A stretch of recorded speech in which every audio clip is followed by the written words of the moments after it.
Bonjour à tous et bienvenue dans cette séance dans laquelle nous allons traiter le nom concret et le nom abstrait. Donc c'est notre 5e séance concernant les leçons du nom du français. Alors c'est parti, on commence notre leçon. Donc comme d'habitude la jeunesse, on commence par des questions à travers lesquelles nous allons former le plan de notre leçon. Donc la première question, quels sont les noms abstraits? Deuxièmement, quels sont les noms concrets? Et troisièmement, quelle est la relation entre les deux?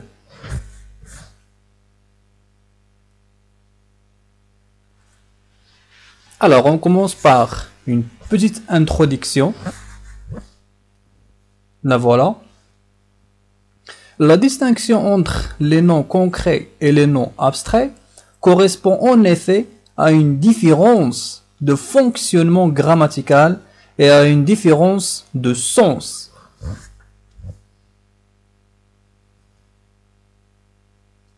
Les noms concrets. Alors, les noms concrets désignent des êtres ou des choses qu'on peut palper, c'est-à-dire qui sont perceptibles par la vue, le toucher, etc. Donc, lorsque on dit un nom concret, on parle de l'espèce des noms qui sont touchables, palpables, visibles, et ainsi de suite. Il désigne également, toujours les noms concrets, pardon.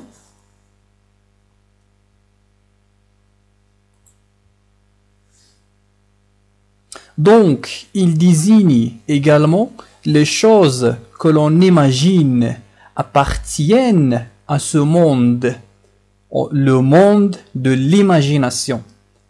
Donc, on peut notamment parler du monde imaginaire, par exemple lorsqu'on parle des dragons, des dinosaures, des titans, etc.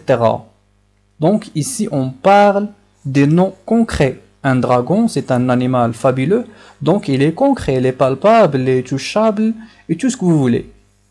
Lorsqu'on parle des dinosaures, ce sont des créatures gigantesques, donc ils sont touchables et palpables, donc on les appelle des noms concrets.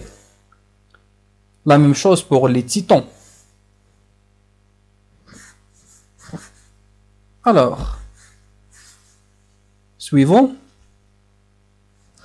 Alors, on prend des exemples pour faciliter la tâche. Comme exemple des noms concrets, on peut dire une maison. Une maison, c'est une construction palpable, touchable et tout ce que vous voulez.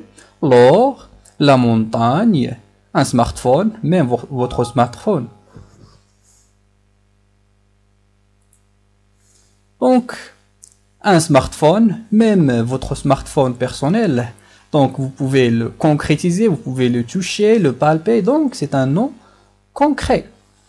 Un cahier, votre cahier, toujours avoir un cahier pour noter les choses intéressantes, l'eau, la neige, la rivière, les moutons, les dragons, les poissons, les requins, les fourmis, les mouches. Tous ces noms sont concrets, puisqu'ils sont perceptibles par la vue, le toucher, etc. Alors, on prend un exercice pour savoir si vous avez compris cette partie-là de la leçon. Donc, voici l'exercice.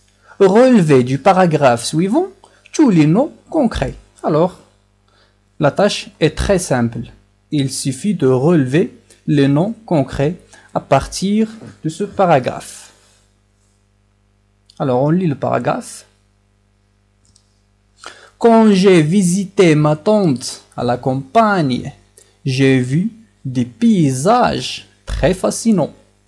En fait, j'ai grimpé les montagnes, nagé dans les fleuves, pêché des poissons, bu du lait et du petit lait et mangé du beurre et du fromage. Cet espace est plein de fraîcheur.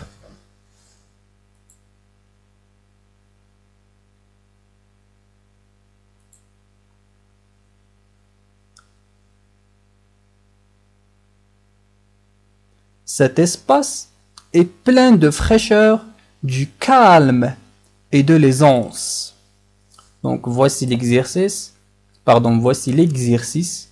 Prenez un brouillon, essayez, dégagez les mots concrets et on se rencontrera avec la correction. Donc voici notre correction. La correction. Alors, les noms concrets sont la tente, la campagne, les paysages, les montagnes, les fleuves, les poissons, du lait, du petit lait, du beurre, du fromage. J'espère que vous avez trouvé tous ces mots puisque l'exercice est très simple. Il est assez facile.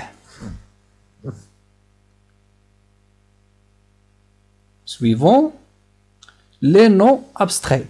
Donc la deuxième partie de notre leçon, ça sera pour les noms abstraits.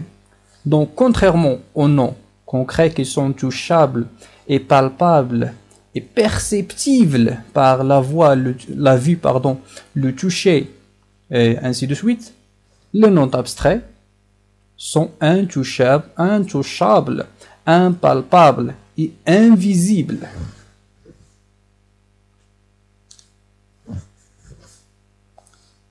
Alors, les noms abstraits. Qu'entendons-nous par les noms abstraits?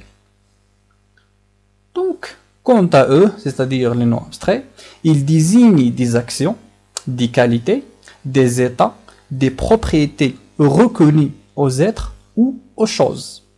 Par exemple, le voyage, l'intelligence, la fièvre, la sauvagerie, le poids.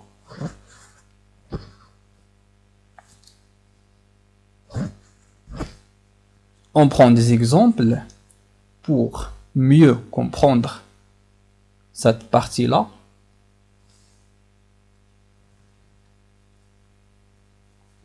Donc, comme exemple des noms abstraits, nous avons la peur. Donc, la peur, c'est un sentiment. L'amour, la même chose. La haine, le froid, la chaleur, le pouvoir, la lâcheté, la fragilité, la solitude, la souffrance, la famine, la fatigue. Donc, comme vous pouvez le constater, ces noms n'expriment pas des choses touchables. On ne peut pas palper ou toucher la peur. La même chose pour la haine, la même chose pour la fatigue, la famine, la souffrance, et ainsi de suite. Donc, ces noms-là sont abstraits. Donc, on les appelle abstraits parce qu'ils sont intouchables, invisibles. D'accord? J'espère que vous allez bénéficier de cette leçon-là, puisqu'elle est très simple et très commode. Alors, comme d'habitude, on prend un exercice pour pratiquer un peu nos connaissances. C'est parti. Voici l'exercice de cette partie-là des noms abstraits. Relevez du paragraphe suivant tous les noms abstraits. Les noms abstraits. Une faute de saisie. Il faut corriger les noms concrets par les noms abstraits.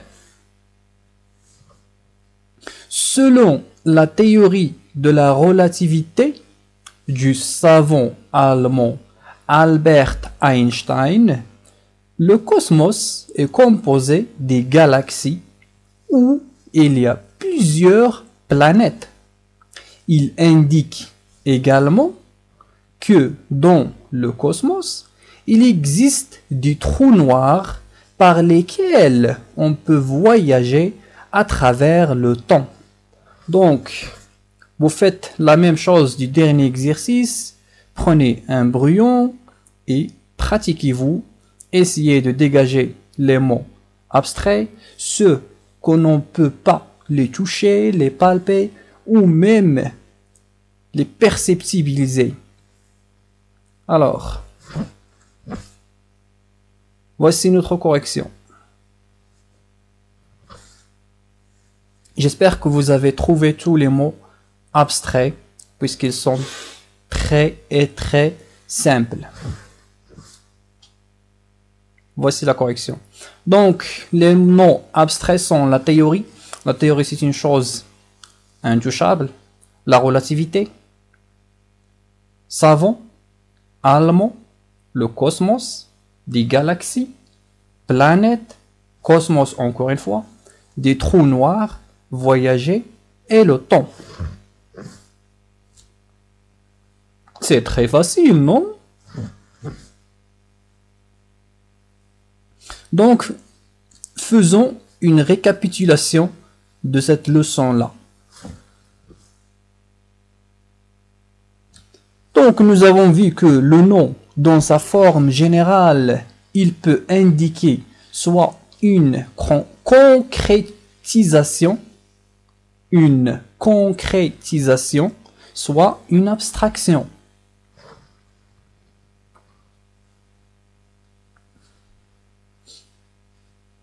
Alors, la concrétisation exprime l'ensemble des noms qui renvoient aux éléments ou aux objets qui sont touchables, perceptibles, palpables, et tout ce que vous voulez. Tandis que l'abstraction désigne en revanche l'ensemble des noms qui appartient à la classe des noms intouchables, imperceptibles et impalpables. C'est bon. J'espère que tout est clair.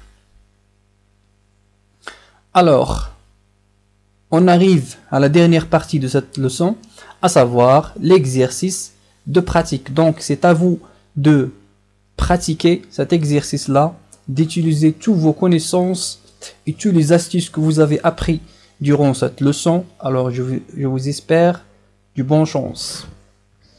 Voilà l'exercice. Classez dans un tableau les noms concrets et abstraits qui sont présents dans le paragraphe suivant.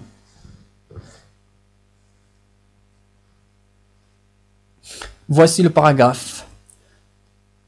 Cette joie dura tant que les 10 écus durèrent, mais lorsque l'argent fut dépensé, ils retombèrent dans leur premier chagrin et résolurent de les perdre encore. La nuit tomba, et il s'éleva un grand vent qui faisait aux enfants des peurs épouvantables. La femme de l'ogre les laissa entrer et les mena auprès d'un bon feu. Donc, j'ai tiré ce passage-là du conte populaire intitulé Le Petit Poucet. Vous pouvez le chercher sur Google. En fait, je vais le laisser dans la boîte de description pour ceux qui veulent le lire, puisque c'est un conte vraiment extraordinaire. C'est un conte assez magnifique. Vous allez avoir beaucoup d'informations. Vous pourrez même avoir une belle idée sur le monde d'une manière générale. Alors, je vous laisserai pour découvrir ce conte-là qui est vraiment très intéressant pour vous. Je vous encourage de lire les contes puisqu'ils sont d'abord écrites d'un style très simple, un style qui s'adresse aux enfants. Il donne une morale à la fin de chaque conte et vous allez vivre une aventure du monde imaginaire, irréel et fictif. Alors je vous laisse, c'est fini, le cours est fini. Je vous dirai au revoir et à bientôt. On se verra dans la séance prochaine. Merci d'avoir été là. Merci infiniment d'avoir suivi cette leçon-là. J'espère que mes cours feront du sens pour vous. J'espère vraiment que vous allez bénéficier de ces leçons-là. Je vous dirai à bientôt. À la prochaine.